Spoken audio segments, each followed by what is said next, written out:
కొడంగల్ మాజీ శాసనసభ్యుడు పేద గిరిజన దళిత బలహీన వర్గాల రైతుల తరపున పోరాటం చేసిన పాపానికి ఈరోజు జైలు పాలై రేవంత్ రెడ్డి కక్షపూరిత వైఖరి వల్ల జైల్లో శిక్షణ అనుభవిస్తున్న చేయని తప్పుకు శిక్షణ అనుభవిస్తున్న మా సోదరుడు నరేందర్ రెడ్డి గారిని కలిసి నేను మా మహబూబ్ నగర్ జిల్లా పార్టీ అధ్యక్షులు మాజీ మంత్రి లక్ష్మారెడ్డి గారు, మరొక మాజీ మంత్రి పెద్దలు శ్రీనివాస్ గౌడ్ గారు, మాజీ హోంమంత్రి ఎమ్మెల్సీ మహమూద్ అలీ గారు, ఉప్పల్ ఎమ్మెల్యే లక్ష్మారెడ్డి గారు, మేడ్చల్ జిల్లా పార్టీ అధ్యక్షుడు ఎమ్మెల్సీ షంబీపూర్ రాజు గారు, మల్కాజ్గిరి పార్లమెంటు మొన్ననే పోటీ చేసిన బీఆర్ఎస్ అభ్యర్థి రాగిడి లక్ష్మారెడ్డి గారు అందరం కలిసి వారిని పరామర్శించడం జరిగింది.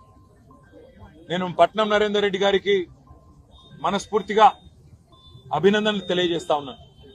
ఎందుకు అంటే ఆయనని కలిసినంతసేపు ఆయన మాకు చెప్పింది ఒకటే, మాట్లాడింది ఒకటే.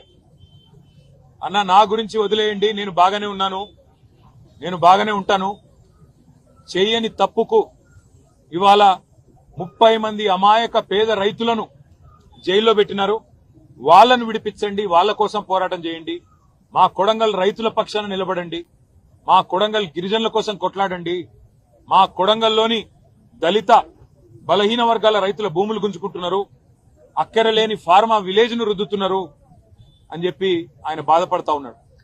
వాస్తవం ఏంటి అంటే ఈరోజు సంగారెడ్డి జైలు నుంచి మొదలు పెడితే చెర్లపల్లి జైలు దాకా అమాయకులేమో జైల్లో ఉన్నారు. కానీ కొడంగల్ నుంచి కొండారెడ్డిపల్లె దాకా అరాచకాలు చేస్తున్న దుర్మార్గులేమో ఇవాళ గద్దెనెక్కి కూర్చున్నారు. మీరు చూస్తా ఉన్నారు. కొడంగల్లోనేమో పేద రైతుల భూములు గుంజుకునే ప్రయత్నం ఒకవైపు, ఇష్టం వచ్చినట్టు భూములు ఇవ్వమంటే అర్ధరాత్రి ఇండ్ల మీద పడి ఆడవాళ్లు చిన్నపిల్లలను చూడకుండా అరాచకాలు చేస్తున్నది కాంగ్రెస్ ప్రభుత్వం రేవంత్ రెడ్డి నాయకత్వంలో. మరొకటి నిన్ననే చూసినాం. కొండారెడ్డిపల్లి రేవంత్ రెడ్డి సొంత ఊరు. ఒక మాజీ సర్పంచ్ పెద్ద ఆయన సాయిరెడ్డి 85 ఏళ్లు ఇదే రేవంత్ రెడ్డి కోసం మన ఎలక్షన్ లో కూడా తిరిగిండు, ఓట్లేయించిండు.